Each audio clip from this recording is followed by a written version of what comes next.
Hello everyone, welcome you all to this new video. So in my previous video I had done with the concept of the relationship between effective aperture and directivity of a short electric dipole, and we have got the value of the maximum effective aperture, that is 0.119 lambda square, and if you substitute that in the formula for directivity, that is 4 pi into the effective aperture divided by lambda square, there you would be getting the approximate directivity as 1.5, okay, in case of a short electric dipole.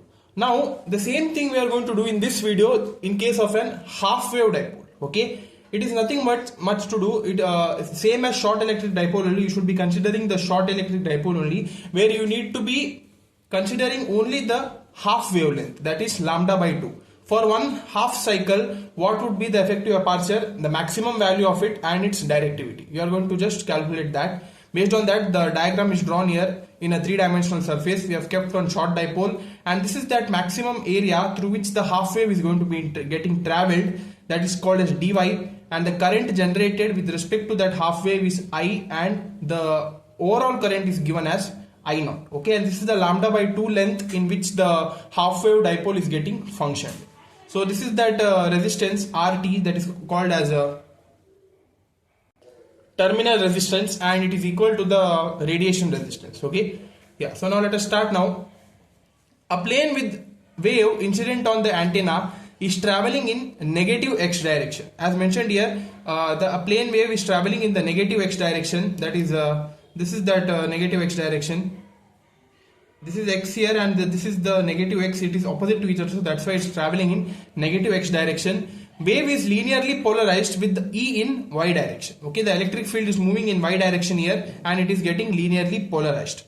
Voltage induced in antenna is given by here, that is whatever the induced antenna, which is with respect to the half wave dipole, it is given by dV is equal to E times dy cos 2 pi y by lambda. Okay, it is actually 2 pi by lambda, or you could be simply writing this as beta y, because we know that beta is equal to 2 pi by lambda, right? So beta is a factor or one amplification factor through which the wavelength is generated with respect to the half wave. Okay, that is, in this case it is lambda by 2.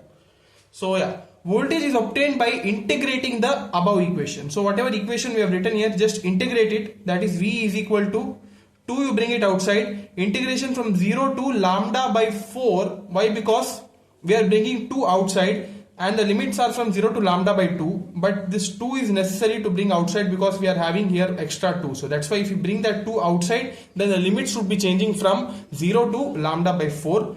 E into cos 2 pi y by lambda into dy. Okay, so if you simplify this, you would be getting E lambda divided by pi. Okay, so this would be our V, voltage obtained, that is given by V is equal to E lambda by pi. Now for the maximum effective aperture, you should be assuming the terminal resistance RT would be equal to the radiation resistance RR.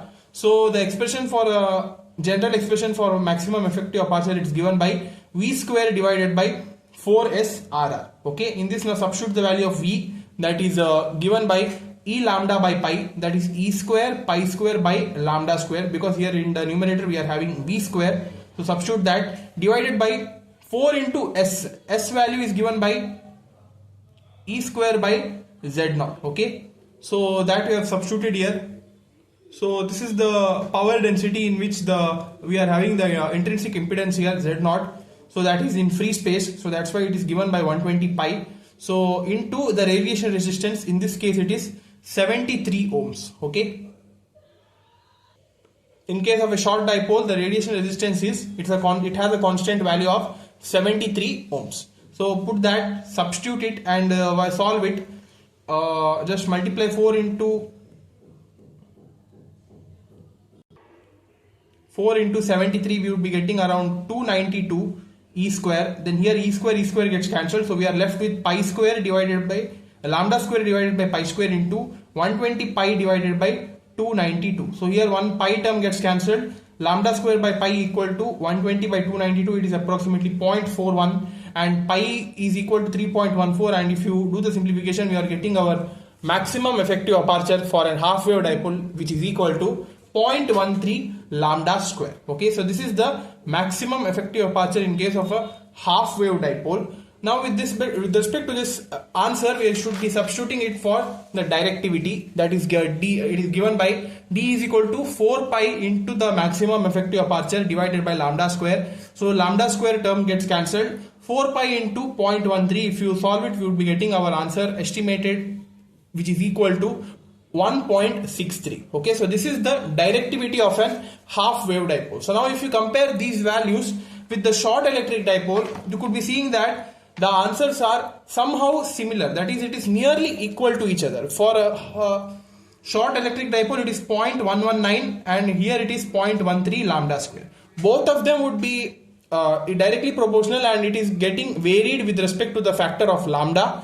Okay, in both the cases, and the answers are somehow near to each other. So we could be concluding by saying that whether it may be half wave dipole or short electric dipole, the wavelength lambda, in this case we have considered it is for half wave, so lambda by 2, and for the short electric dipole we have considered the full wave. With respect to the wavelength, it does not vary. Okay, so you see here we have reduced half of the wavelength. The answer also should be reduced half, right? But it is not reduced. It is somehow near to each other. So that's why we could be concluding by saying that there is no aperture change if you vary the wavelength in case of half wave and the short electric dipole. So this conclusion you could be giving from this these two derivations.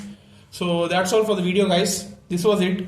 In the next video, we are going to see with the one more concept related to radio communication link, or it is also called as Friis transmission formula. Okay, how that formula is given by, and let us see that in the next video. So that's all for the video, guys. Like this video, subscribe to our channel, keep supporting us. Thank you.